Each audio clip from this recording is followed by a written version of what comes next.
Disclaimer: nothing you're about to see or hear should be used for urgent care or considered medical advice. Always consult a qualified healthcare provider for any health concerns. If you are experiencing a medical health emergency, contact your healthcare provider, go to the nearest emergency room, or call 911. For immediate support with suicidal thoughts, call or text 988 Suicide and Crisis Lifeline. So I'm about to share a quote by Marie Curie. It says, "Nothing in life is to be feared. It is only to be understood. Now is the time to understand more so that we may fear less." So I'm about to introduce the title, but before that, I'm gonna share two words with you, and one of those words is awaken, and I have a brief definition of awaken is awaken, to become conscious, to become aware of something.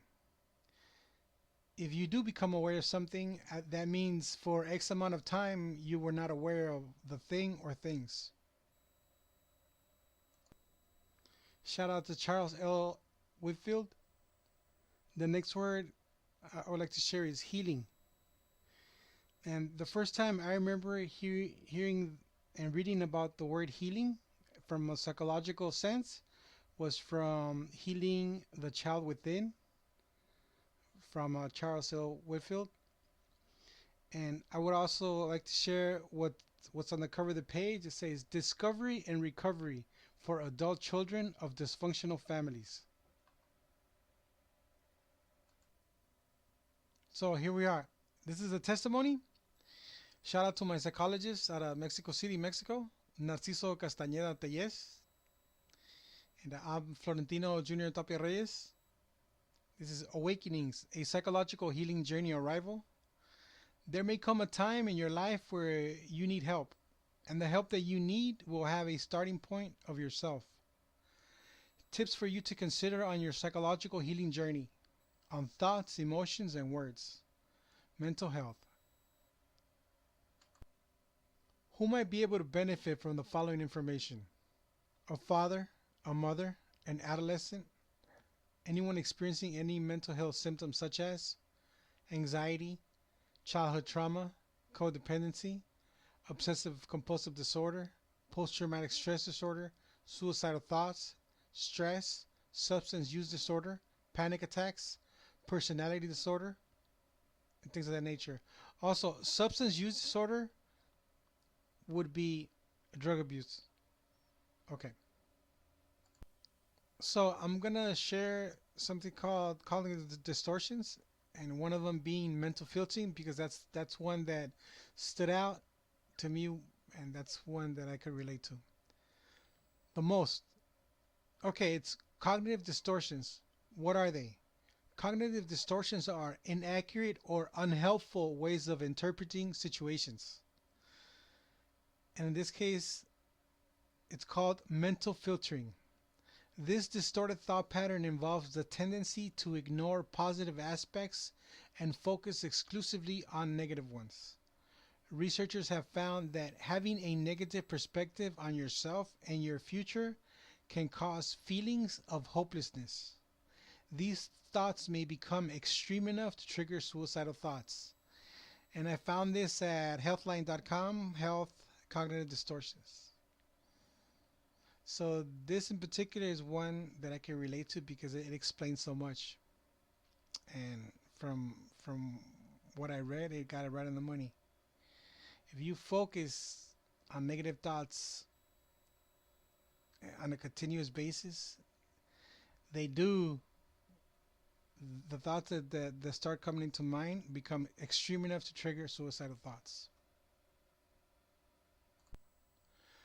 So while I was getting psychological therapy, I remembered the work of Dr. Masaru Emoto from years back, and that's what I'm about to share with you. A little bit about his work, and remembering his work helped me in my psychological healing journey. So I'm going to share a bit about his work. Dr. Masaru Emoto. On the left, he is a book that he wrote. It says The Hidden Messages in Water, and the idea that molecular structure of water is changed by the presence of human consciousness nearby. So in the middle of the screen, you can see two frozen crystals. On the left side is water crystal before a Buddhist prayer at the Fujiwara Dam, and next is after the prayer. It's the water was crystallized after the prayer, and look at the difference just from a prayer. What the prayer did. Also, he's known for the famous 30-day rice experiment. So for 30 days, as you can see, each container has one on the left side. It has love, then nothing, and then hate. So after speaking words of love and hate for 30 days and ignoring one container, you can see that the love glass container is still in good conditions. The ignored container is beginning to spoil, and the last container labeled hate has large portion of rice already rotten.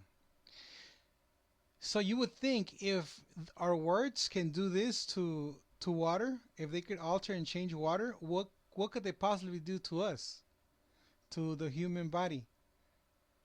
So I found it. I found the word that explains what our words and our emotions could do to the human body. Let's learn about cognitive distortions.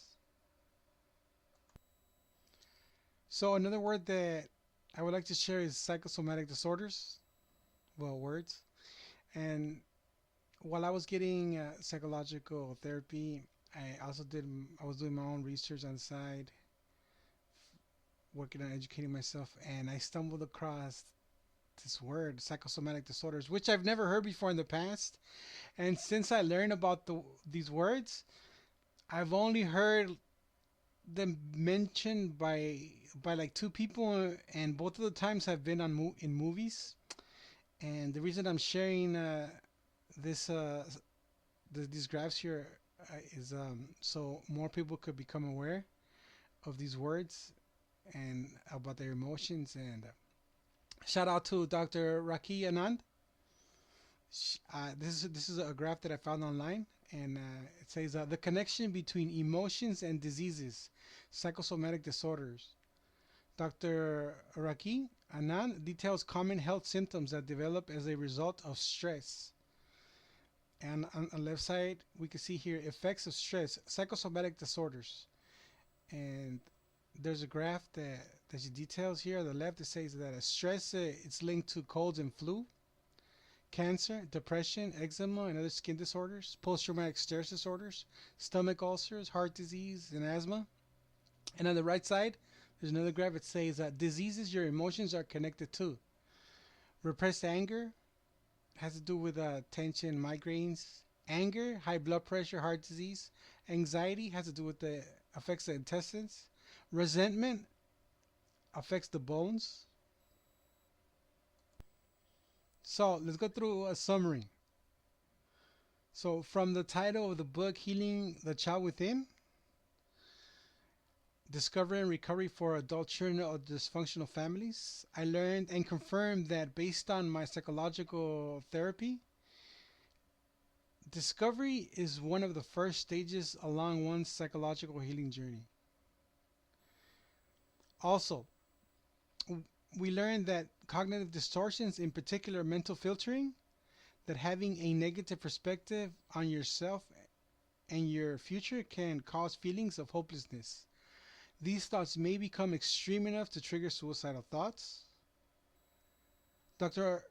Masaru Emoto demonstrated that positive words and feelings could create beautiful ice crystals formations, while negative ones led to distorted patterns.